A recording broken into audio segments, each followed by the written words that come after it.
Guys, আসসালামু আলাইকুম।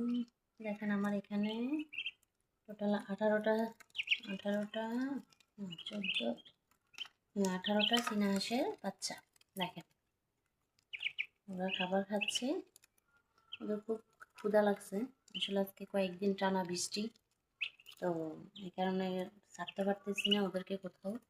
তো এটাতে রেখে প্লেন শিটে রেখে ওদেরকে একটু পাটার বস্তা দিয়ে ওদের একটু হাঁটতে দিলাম।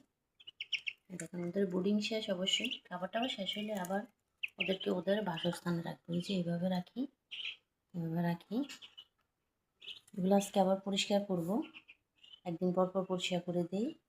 আমি রাখি হয়েছে এভাবে নেটের মধ্যে করি, নেট দিয়ে রাখি যাতে টয়লেটের পানিটা ওদের গায়ে লেগে ওদের ঠান্ডা না লাগে। আর এখানে একটু হাঁটতে দিই, একটু হাঁটলেই ওদের একটু হাত পা হবে, শক্ত হবে। কারণ এইভাবে বেঁধে রাখলে তো সারাক্ষণ এইভাবে বেঁধে রাখলে ওদের হাত পা শক্ত হবে না। যার কারণে এইভাবে খাবার দিলাম, একটু হাঁটতেছে, খাবার খাইতেছে। দেখেন মাশাআল্লাহ, বৃষ্টির দিনেও আমার বাচ্চা একটাও সমস্যা হয় নাই। আপনি চীনা হাঁসের বাচ্চা পালতে হইলে অনেক অভিজ্ঞতা অর্জন করতে হবে। কখন ওর গরম লাগতেছে, কখন ওর ঠান্ডা লাগতেছে, মানে এগুলো ফলো করতে হবে। এগুলো ফলো করে ওদেরকে রাখতে হবে, তাহলে আপনি মানে চীনা হাঁস পেলে আপনার লাভ হবে। এখানে আমার 14টা বাচ্চা বিক্রি হয়ে গেছে। 14টা বাচ্চা আমি 2600 টাকা বিক্রি করলাম। দেখেন কটুক বাচ্চাগুলো 2600 টাকা বিক্রি করলাম আমি, 14টা বাচ্চা। দেখেন এই যে বড় বাচ্চা দেখা যায়, এটা জোড়া। এখানে 4টা আছে, চারটা আমি 1000 টাকা বিক্রি করলাম। আর এখানে যে বাচ্চাগুলো আছে জোড়া 300 টাকা করে বিক্রি করলাম।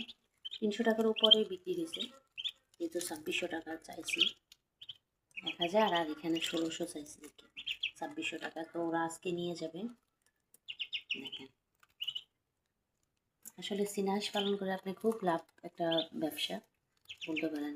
যদি আপনি বাচ্চা উৎপাদন করে বিক্রি করতে পারেন, ধরেন কিছু ছোটো বাচ্চা বিক্রি করলেন 250 টাকা 300 টাকা জোড়া, কিছু 500 টাকা জোড়া, কিছু 1000 টাকা, মানে কিছু হাইরা পদের, কিছু বোর্ডিং শেষ, এরকম করে আপনি কিছু মাংসের এভাবে পালন করলে আমার কাছে মনে হয় যে আপনি চীনা হাঁস পালন করে খুব লাভজনক। মানে আমি অন্য কিছুর চেয়ে আমার কাছে মনে হয়েছে যে চীনা হাঁস পাইলে খুব লাভজনক হয়, যদি আপনি ওদেরকে টেক কেয়ারটা ভালোভাবে করতে পারেন, যত্নটা ভালোভাবে করতে পারেন।